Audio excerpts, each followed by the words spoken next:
So long story short is I had a visit to the dentist recently, like the last 2 weeks, and they found a cavity or two, and they told me to lessen, if not completely eliminate, my consumption of candy, cookies, cupcakes, all sweets, and anything with a lot of sugar in it, like pops and Gatorades and all that I be drinking, and, juices, lemonade, and all that stuff.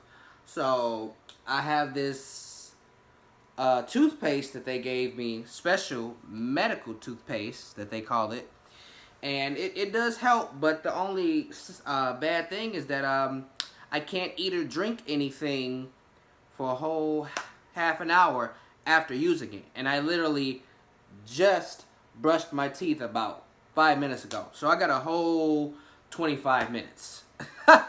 So maybe a little less now.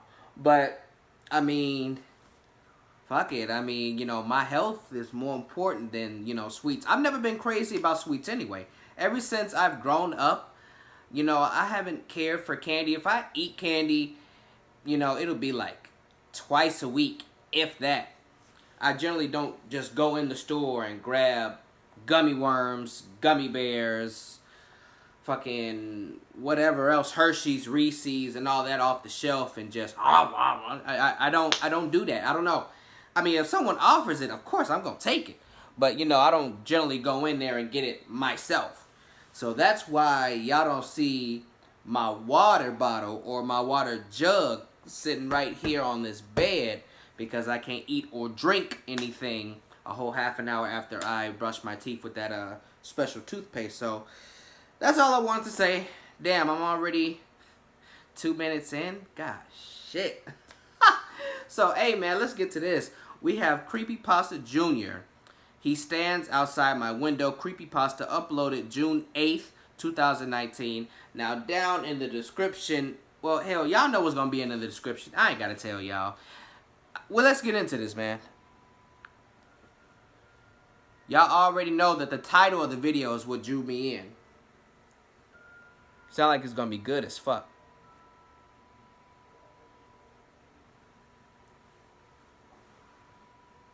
I was only 11 years old when I first saw the man standing outside my window. It was a dark, stormy night. The onslaught of rain which battered our roof sounded like distant gunfire. I never liked the rain. So during this event, I was curled up as far away from my bedroom window as possible. It be like that. I gripped the blanket for protection as I found myself unable to sleep. I tried desperately to avert my eyes from the window. I thought if I didn't look for anything scary, then nothing scary would appear. Rain puts me to sleep. With a bright flash followed by a tremendous boom, lightning and thunder shook my house. My eyes were drawn to the thin glass pane, and that's when I saw him. There was a man standing on the other side of the glass.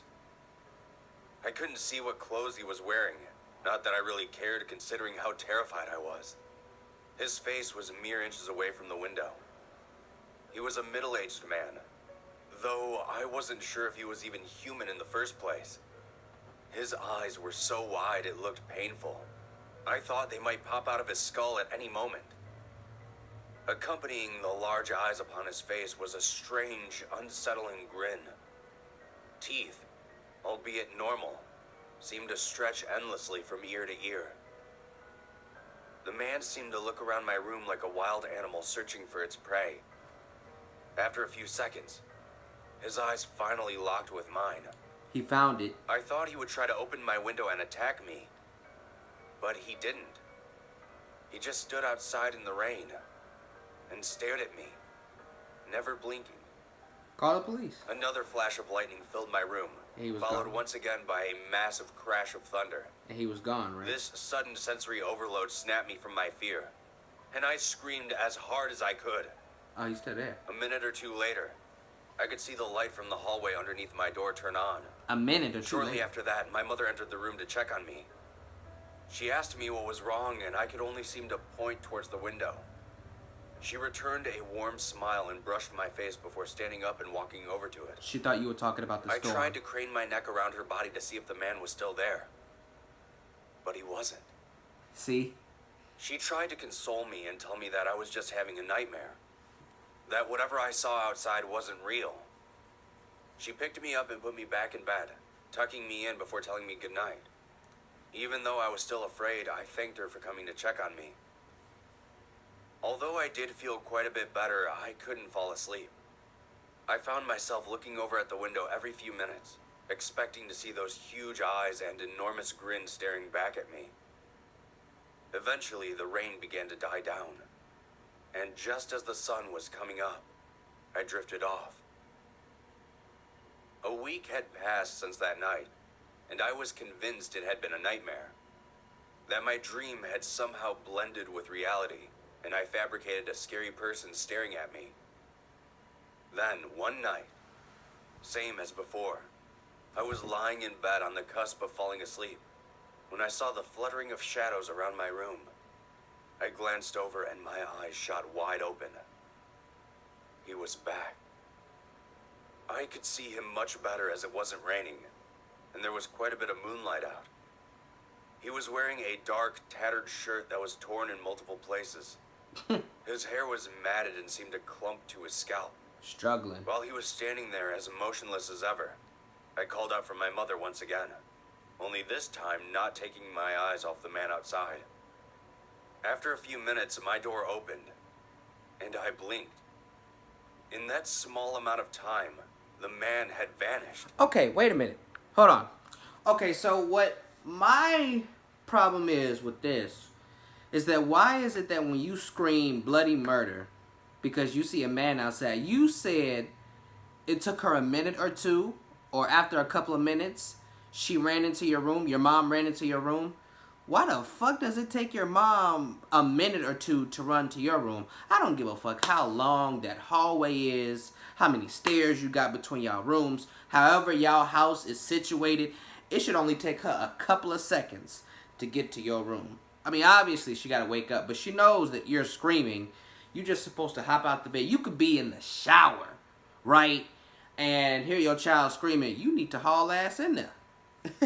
You don't, nah, man. You don't be like, oh, okay, let me go see what this motherfucker want. And like, what? No, fam. You supposed to run in there. Your mom bullshitting. My mother asked me what was wrong, and I told her that I thought I saw someone outside my window again. I could tell she was annoyed, but still, like a good mother, she went over to check anyway. This event seemed to happen every week or so. No. I'd be lying in bed, then I would glance over and see that face staring back at me. You would think one would get used to seeing something like that over time. Fuck no. But I didn't. You're not supposed to. I would always have a suffocating terror overcome me when I'd see him. Once high school rolled around, my parents hired a therapist for me to talk to. Dr. Shaw was nice enough, but she always seemed to want to discuss my home life and my friends, never wanting to bring up the man outside my window. She didn't seem to buy that everything aside from the terrifying events were completely normal. I think she had this suspicion that I was being abused or bullied, but that simply wasn't the case. My father did work a lot, but he never neglected me, and my mother has always been there for me. There you go. While I don't have very many friends, the ones I do have are kind enough. It took around half a year for Dr. Shaw to finally begin discussing the man with me. I barely have friends. She was trying to find some correlation between this manifestation and my subconscious. And I'm fine with that. But after determining that I had no issues aside from this one singular event, she was at a loss. She eventually prescribed me some medications. Some to help me sleep and some antipsychotics to help make the man go away. I was skeptical at first. I had never taken any type of medications like these before, and I was convinced the man was real. During the first 2 weeks, the man showed up like clockwork, and when he did, I'd take a couple of my pills before slowly succumbing to my medically induced sleep. Then, on the 3rd week, the man didn't appear. The 4th week rolled by, and he still wasn't there. An entire month passed, and nothing. It's difficult to describe how incredible this relief felt as it washed over me. I was finally free of this torment. Don't tell me he and I gonna. could finally start having a normal life. Don't tell me he gonna be in your house. During high school, I saw a noticeable improvement in my grades. I was making many new friends who seemed to truly enjoy my company. I was going out more, interacting with all kinds of people. It was as if my life did a complete 180. Although things were looking up and the days were much more enjoyable, I couldn't help but still feel a pit form in my stomach as the sun went down every night. Even though it had been multiple months since I last saw the man, I couldn't seem to shake the feeling that every night since then he would reappear. I would stay up every night, staring at my window from bed, and after around an hour or two, I'd take a sleeping pill and drift off. Life for me continued much like that from that point forward.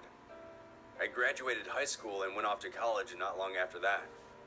Upon finishing college, I had gotten a pretty well-paying job in the city. There you go. And chose to move into an apartment. To be closer to my job, but also it was time for me to leave the nest. Yes. Things have been going great, and I had all but forgotten about my silent watcher. Then, last night something happened. Oh shit. I was sitting on my bed, finishing up a few reports from work on my laptop. I had been mindlessly typing away, and before I knew it, the sun had already gone to sleep. I rubbed my eyes for a few moments, after having stared at my bright laptop for so long. When I dropped my hands from my eyes, I glanced over the top edge of my computer, and I could see my window. My eyes locked with another pair of eyes just on the other side of the glass. I froze and my hands halted above my keyboard. The man was outside my window again. I slowly closed my laptop and set it aside. Take a picture. I reached over to my nightstand without taking my eyes off him. After fumbling around for a few seconds, I found my meds and pulled them close to me. The man's grin only seemed to grow wider as he watched me carefully. Fuck the meds. I quickly uncapped the bottles and ingested a few of the pills. Take a picture of him. Then I waited. And nothing happened. The man didn't vanish. He just stood outside my window staring at me. I waited longer and still nothing changed. Why not go outside? I was beginning to feel the effects of the sleeping pills I had taken when suddenly... Never mind, don't do that. I saw the man do something he had never done before. He lifted a hand, formed it into a fist, and began hitting my window. My slightly drowsy eyes shot open and I felt that familiar fear grip me. My breathing became shallow and rapid. A few short seconds later, the crash of broken glass filled my apartment. His arm reached in and unlatched the window before slowly starting to open it. What the fuck? As he did this, I shot up from my bed and ran out of my apartment as fast as I could. I ran down to my car and drove all the way back to my parents' house, asking them if I could crash there for the night. They both returned confused looks, but didn't pry, and welcomed me back inside. The next day, I went back to my apartment to see if it had all just been some crazy nightmare. However, the sound of crunching glass beneath my shoes as I entered my bedroom, and the warm breeze that wafted in, indicated otherwise. I grabbed my laptop and began writing this out because I don't know what else to do. I told you he was gonna get inside. The pills don't seem to be helping anymore. Pause. Though I doubt they had been working in the first place. I have a million things running through my mind. Like, who is he? Why is he even targeting me? What does he want? If he's been real this entire time, then why did he disappear for years? But the biggest question that is grating on the inside of my mind is that if the man was real, then how was he able to stand outside my window on the 4th floor of my apartment? Oh, hell no. Like I've said, Ghost. I've got many questions and I'm not sure what to do. I think I'll give Dr. Shaw a call and see if there's anything she can do to help me. In the meantime, if any of you see a man standing outside your window at night with a large grin on his face, I won't though. Then I hope you all have better luck than I did. Fuck a therapist, fam. You might need a psychologist.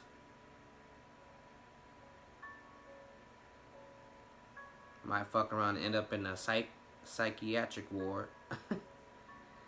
Well, I'm not concerned about seeing no man outside my window because I'm not gonna see a man outside my window, and if I do, we gonna have an issue. But nah, man, back to what I was saying.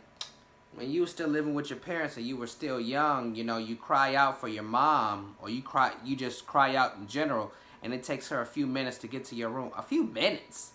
The fuck? Fam, 120 seconds is 2 minutes. That's a long ass time to be waiting for one of your parents or both of your parents to run to your room after you're out here, you know, over here screaming bloody murder and shit. That's too long. Your mom was playing around. As for you, though, you might be haunted for whatever reason. That's the only thing I can think of because I was going to say, how is he in your window and you live in an apartment unless you live on the first floor, which is the ground level floor, or the second floor, because some second floors, which is like the middle section, usually, in a 3-story apartment building, you can get to it if you climb, you know, over the railing somehow, if you're able to, you know, climb over it. But no, there's usually not anything you can stand on right outside the window. So, hell, if you didn't live on the ground floor, ain't no reason a motherfucker should be staring in your window if you don't live on the ground floor, the bottom floor. Like, no. The second floor on up, no, there should be no one standing in your window. So, yeah, you might be haunted as fuck. Rather you than me. Thank you so much, guys, for watching my video. If you enjoyed the reaction, leave a like, a comment, and share the video. And if you really liked it, subscribe to the channel and tap that bell icon so you will get notified every time your boy Steph drop new content, which I do 7 times a week. That is all I got for y'all this time around. Your boy Steph is out.